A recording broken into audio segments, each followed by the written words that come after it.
नमस्कार। घटना चक्र बुक वीडियो के इस शैक्षणिक मंच पर आपका स्वागत है। हमारा उद्देश्य है ज्ञान को सरल, स्पष्ट और सुलभ रूप में आप तक पहुंचाना। आइए आरंभ करते हैं अध्ययन और सफलता की इस यात्रा को। पता है, शहरों की में ना हम इंसानों की तरह ही अपने निकनेम होते हैं। और ये सिर्फ नाम नहीं है, और ये तो पूरे शहर के कैरेक्टर, उसकी हिस्ट्री, उसकी पहचान की कहानी सुनाते हैं। तो चलिए आज भारत के कुछ शहरों के इन्हीं मजेदार नामों के पीछे की कहानियों में गोता लगाते हैं। तो शुरुआत करते हैं एक सीधे से सवाल के साथ। भारत की इलेक्ट्रॉनिक सिटी किसे कहा जाता है?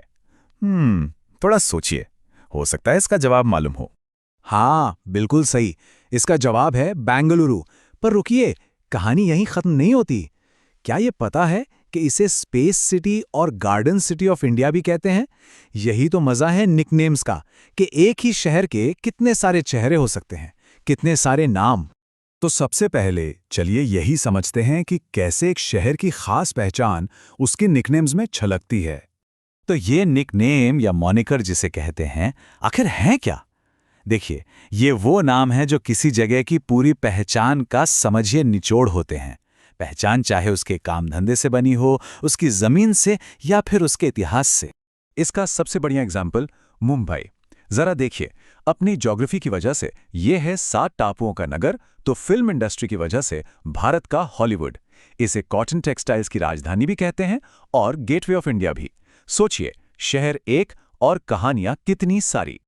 अच्छा, अब उन नामों की बात करते हैं जो शहरों को सीधे उनकी कुदरत, उनकी ज्योग्राफी से मिले हैं।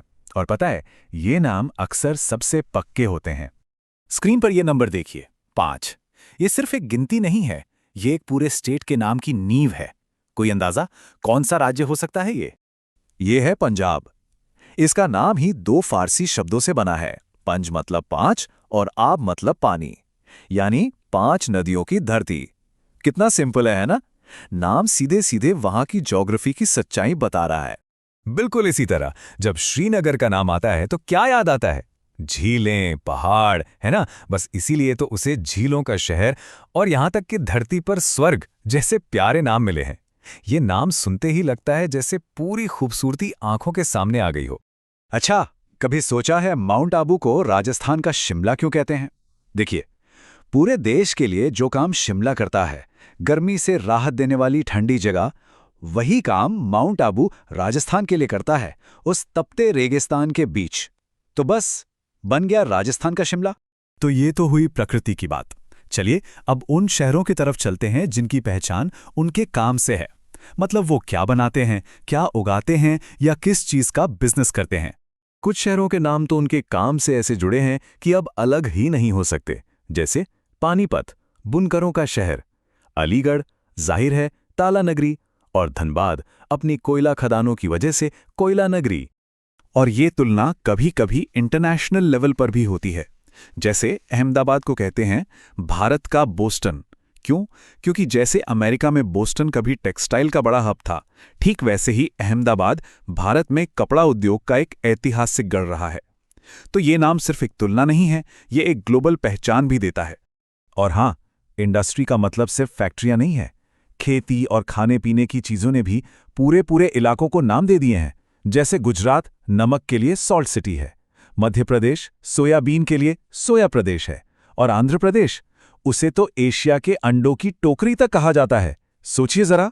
चलिए अब कुछ ऐसे शहरों की बात करते हैं जिनकी पहचान उनके टेस्ट और उनकी खुशबू से जुड़ी है। ये वो नाम हैं जिन्हें आप लगभग महसूस कर सकते हैं। तो चलिए एक छोटी सी सैर पर। सबसे पहले आगरा अपनी फेमस मिठाई के लिए पेठान नगरी। फिर चलते हैं कन्नौज जो सदियों से परफ्यूम बना रहा है, इत्र का शहर। और आखिर में बरेली अपने ट्रेडिशनल सुरमे के लिए सुरमान नगरी। वाह! और आखिर में चलते हैं उन नामों की तरफ जिनकी जड़ें बहुत गहरी हैं, इतिहास में, विरासत में। ये वो नाम हैं जो शहरों को उनकी कहानियों से हमेशा के लिए जोड़ देते हैं। राजस्थान का गौरव, ये सिर्फ एक निकनेम नहीं है, ये एक सम्मान है जो चित्तौड़गढ़ को दिया गया है। ये नाम उसके बलिदान, उसकी बहादुरी और उसके शानदार इतिहास को एक सलाम है। कुछ नाम तो शहरों के बीच एक रिश्ता भी बना देते हैं। जैसे गाजीपुर को काशी की बहन कहते हैं, ये नाम इशारा करता है कि इन दोनों शहरों के बीच कितने गहरे हिस्टोरिकल और कल्चरल कनेक्शंस रहे होंगे। ऐसा ही एक और बड़ा मजेदार जोड़ा है हैदराबाद और सिकंदराबाद का। एक तरफ निजाम की ऐतिहासिक राजधानी तो दूसरी तरफ अंग्रेजों की बनाई हुई छावनी। हिस्ट्री बिल्कुल अलग, पर ये शहर एक साथ ऐसे बढ़े कि आज जुड़वां शहर कहलाते हैं। और आखिर में दो ऐसे शहर जो शान और शौकत का एहसास कराते हैं, एक दुनियावी और दूसरी रूहानी। कपूरथला अपनी शानदार बिल्डिंग्स के लिए कहलाता है महलों और बगीचों का शहर, और प्रयाग अपने धार्मिक महत्व के कारण माना जाता है ईश्वर का निवास। तो कुल मिलाकर हमने क्या देखा? यही कि किसी शहर का निकनेम सिर्फ एक टैग या लेबल नहीं होता। ये तो उसकी आत्मा की, उसके इतिहास की, उसकी पूरी पहचान की एक झलक है, जैसे एक छोटे से फ्रेज में पूरी कहानी कैद कर दी हो। तो ये पूरी बातचीत एक सवाल पे आके खत्म होती है। अगर आज किसी शहर को एक नया निकनेम देना हो तो वो क्या होगा, और उससे भी जरूरी क्यों होगा? सोचने वाली बात है ना।